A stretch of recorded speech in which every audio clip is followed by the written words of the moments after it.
Hey everybody, Jen from Scrapping Under the Influence. I am here to show you my newest tool. So this is a hinge gauge, okay? So what this does is we've got notches and measurements for 1/2 inch hinge on one side, or I'm sorry, 1/2 inch gussets on one side, 3/8 inch gussets on the other side. Both of them are for a 1/2 inch tall hinge, okay? So the idea behind this, and this will come masked, and to get the masking off, because this one does have small pieces in here, duct tape. So I'm literally going to take the duct tape, lay it over there, burnish it on, and let it just sit for a minute. And this is Gorilla Glue duct tape, which is insanely sticky, and I love it. But it works really well to get like that tiny masking off of stuff. So it is engraved. So for example, on the 1/2 inch hinge side here, we've got 1-page gusset, 2-page gusset, 3-page gusset. So if we were doing a 3-page album, you're going to cut your paper to 4 inches. Okay. Once you've cut your paper, and we're going to just pretend I'm doing a longer hinge here. I would lay this on to the edge, and I'm going to just make a little tick mark where I need to score this. Okay? So the basic idea is this is going to take the guesswork out of remembering for sure where to score, which with a 1/2 inch hinge and 1/2 inch gusset, it's not a big deal. It's when you get to the 3/8 inch. I always have to pause and kind of count as I go. And those are the ones that usually I end up getting the paper the wrong size, or I get off on my scoring or what have you. But this way, I've now marked where I need to score.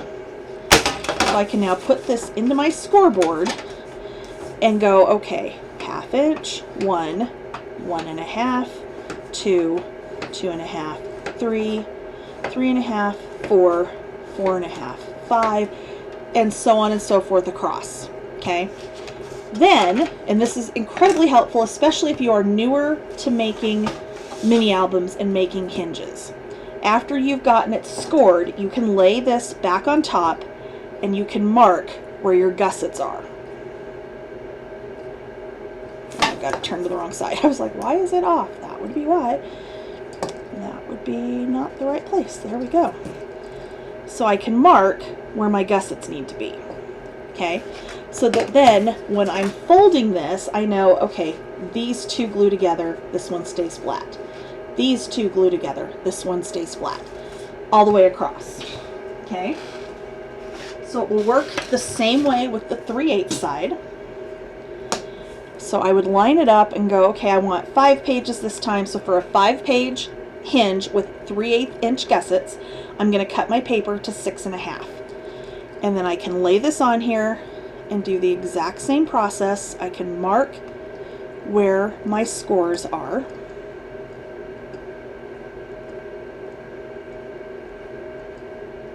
Okay.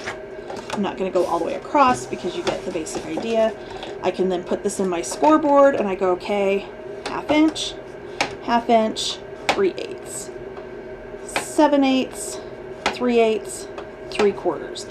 And it's going to help guide me with where it is I need to score without me having to count it out and hope I'm doing it correctly. Okay? And then again, once all of that is scored and you're ready to fold, you can lay this back on here again and mark where your gussets are as opposed to your pages.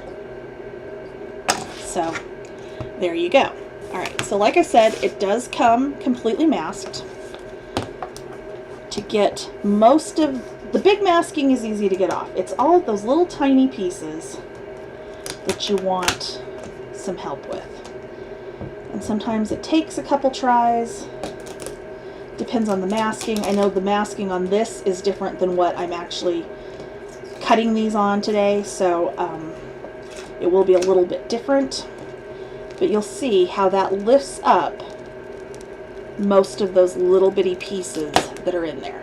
Anything that it didn't get, you just can come back over with an end and lift it up. And this works for unmasking anything that I send to you that is masked already. I haven't tried, I know Tiffany had ordered some stuff.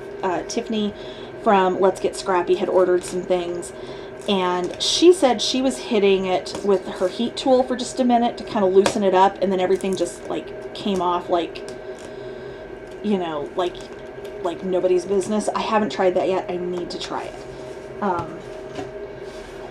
The other thing too, just like with the shakers, where this is scored and etched, the measurement, or not the measurements, the guide is scored and etched. You can go over this before it's unmasked with black acrylic paint. The Posca paint pens work really well, and fill that in so you can see it even more clearly. I know it does not show up the best on camera. Oh, actually, there it does. But when it's sitting in front of you, it is very, very easy to see. So there we go. That is my newest tool.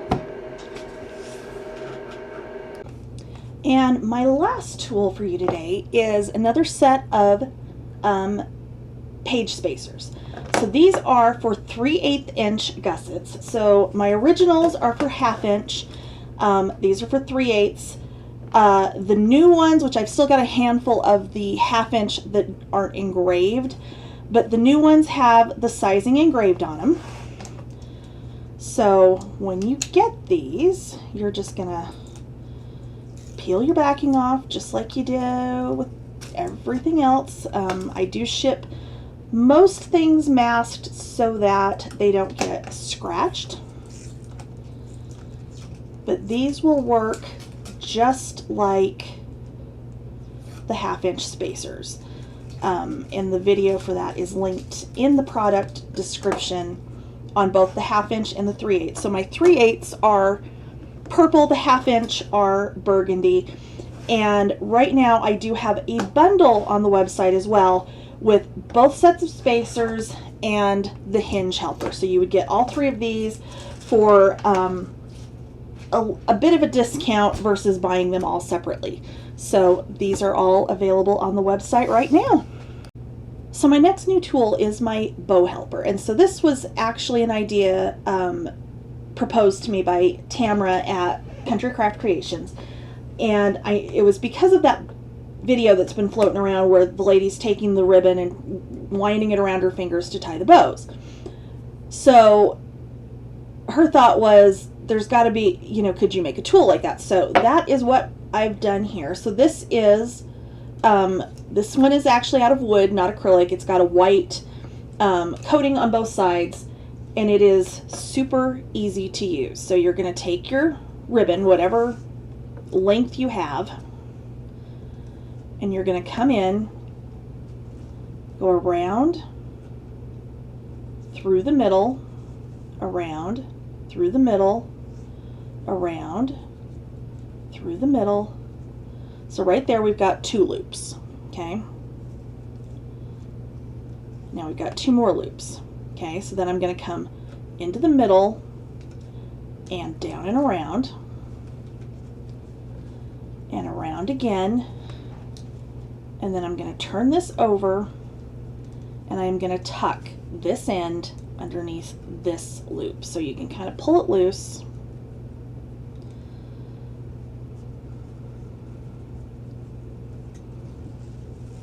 and then you'll pull it tight. Okay, and then this slides off.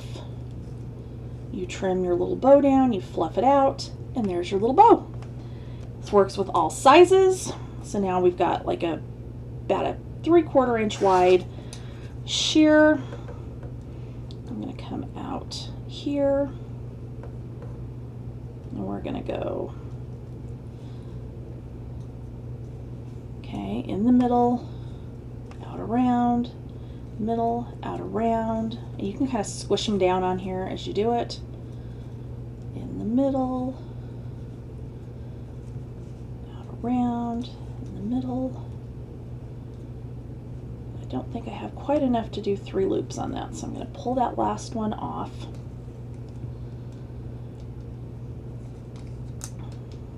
And we're going to go around and around. I'm going to turn it to the other side.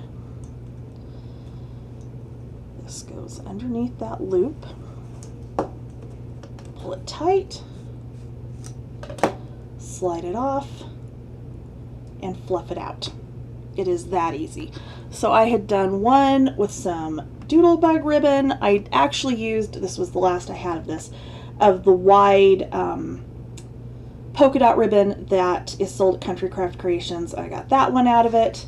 I've got a piece of green here that we'll do one more example with, and we're going to go all the way out to the end here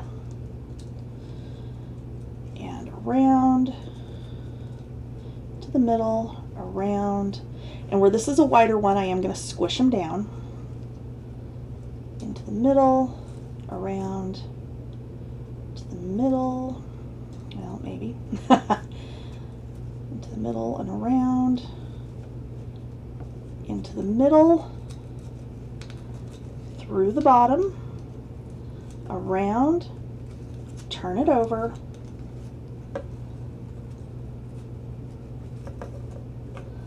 and tie it off.